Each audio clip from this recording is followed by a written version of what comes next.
How's it going, everyone? In this video, I'm going to be telling you all how I would personally build a small account only trading SPY, or how I would generate income with a small account only trading SPY. But before we get started, be sure to subscribe to my channel, click that thumbs up button, and click that bell icon so you do not miss out on any of my upcoming videos.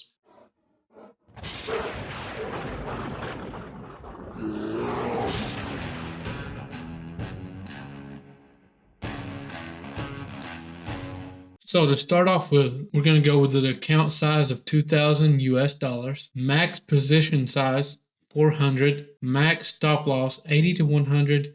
You can adjust it a little according to your risk tolerance. Trading options at the money strikes. And what I mean by that, for example, it SPY's at the price of 401.2. If I was going to trade call options to make money on the way up, I would go with the 402 call options. I trade same week expiration. It's up to you if you want to trade same day or the next day expiration. Less risk with the next day. Same day does move better once it gets going in your favor, but it works the same way if it goes against you, so keep that in mind. What charts do I watch? I watch SPY, SPX, and ES. You're probably thinking, why is QQQ not on there?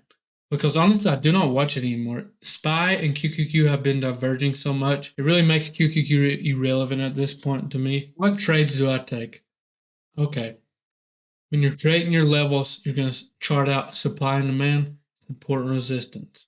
I will give a detailed explanation at the end of this video. So what we're going to do, we're going to go over to my charts. I'm going to show you a perfect trade in my book, an A+ setup, show you how I would handle that, my exact entry points, how I trim, what not to do.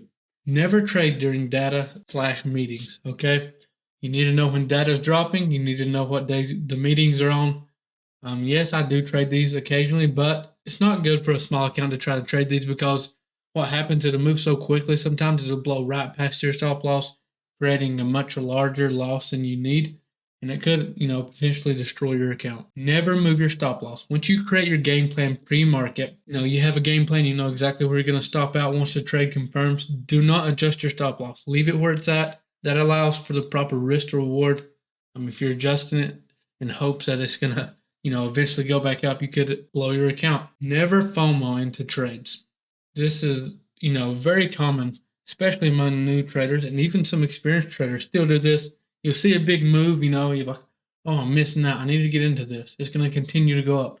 You'll buy in on that big green candle. It'll turn around and go straight down. You'll lose money. Do not FOMO. Fear of missing out is what that stands for. Never boredom trade. This is a thing, if you sit in front of charts all day, your levels are not hitting, you're like, okay, maybe I can get a trade in here. That's boredom trading. Do not do it. Never overtrade. I only take a maximum of 3 trades daily. That keeps me from giving back profits, even potentially having a losing day because I overtraded, right? Our brain can only process so many big decisions like that in one day. Keep it simple. 1 to 3 trades, make your money, get out, go enjoy your freedom that comes with day trading. Never feel like you have to trade daily. Levels do not hit daily, and sometimes the liquidity is just not there. Low volume, never feel like you have to trade every day.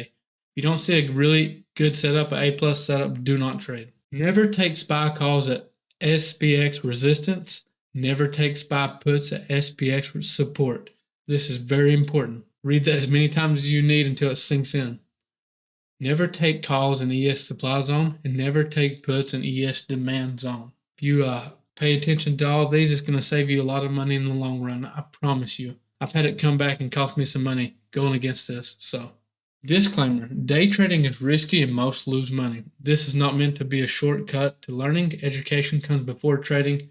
This is just my opinion and not advice.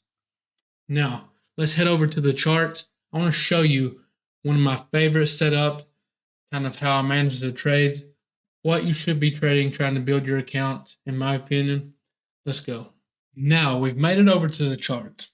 I have SPY, SPX, and ES up. Now, let's talk about a level that was in my weekly watch list that I posted on Sunday. This was an A+ setup, and this is exactly the type of setups I would be trading if I was building a small account, only trading SPY. First off, I want to point out, it was this 406 area bounce on SPY. We took this live inside Team Bull. That's where I trade at every day live. If you would like to join that, I'll leave a link in the description. 406, we had a nice support here on SPX around this 4071 area, and a beautiful demand zone on ES down here around this 4100 to 4098 area. When I see something line up like that, 3 different charts confirming it, that is an A+ setup in my book. That's exactly what I'm looking for in a trade. Now, you're probably thinking, okay, we'll come down, you got in this trade. Where do you trim it, Grizzly? Where do I trim my positions? You're probably only going to have a couple contracts, right? First off, I typically trim at the first indicator, right? So we bounce here, we push up to VWAP. That would be my first trim. Second trim would probably be a break above 5-day. I like these bounces to hit pretty quickly off the open. Within the first hour would be ideal for me. Whichever trade I do take, for those that trade with me, I'm rarely trading past the first 2 hours of market open. So first trim is usually at the closest indicator. Second trim is usually when we break above 5-day after market open. I'm not talking about pre-market highs. I'm talking about 5-day. After 9:30 a.m. Eastern Time, that's where the 5-day I'm talking about. There's some different ways to handle this. Let's talk about how to adjust your stop loss. So you can, once you hit your first price target, you can move that stop loss up to break even. That way when it comes down, you're going to at least have profits that you locked in from that first trim. Or if you can bring it on down in hopes that you're going to hit your second price target, you can bring it on down that way that you break even on the trade.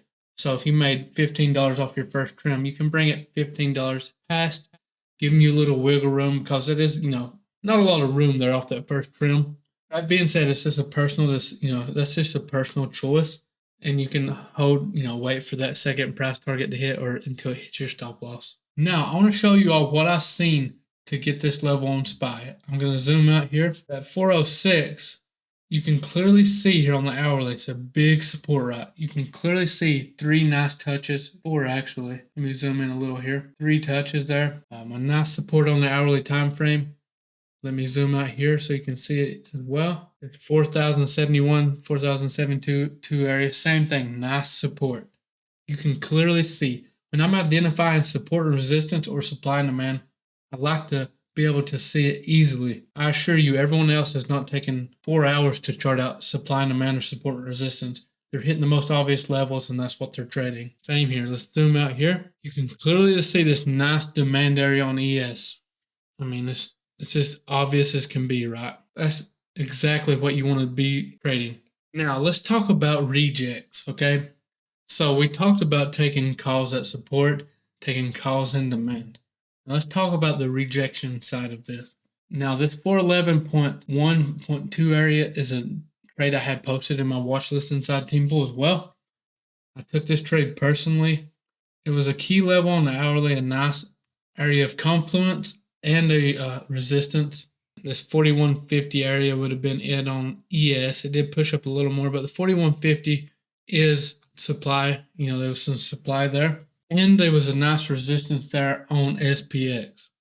That's exactly what you want to see when taking a reject. I do like that bounce area a lot better. It's like a lot easier to see, a lot more dominant. But, we had a lot more touches. But this was the most relevant level when it came to this day trading. And that's what I like to identify. It's not super hard. I expect everyone to know how to identify supply and demand, how to chart support and resistance, and how to read price action and volume prior to watching this video. Once you know that, come back and watch this. Then you'll know how to manage this, how to manage your risk, how to identify these levels. If you want some free education, be sure you join my Instagram live every morning at 8 a.m. Eastern Time. I answer questions until 8:30 a.m. Eastern Time. Then we create a watch list together, get our game plan together for when the market opens to trade it live inside Team Bull. Now, that being said, that's all I have for this video. I do plan on making more relating to this. If you have any questions, always feel free to reach out to me. Appreciate you all for watching, and I will see you next time.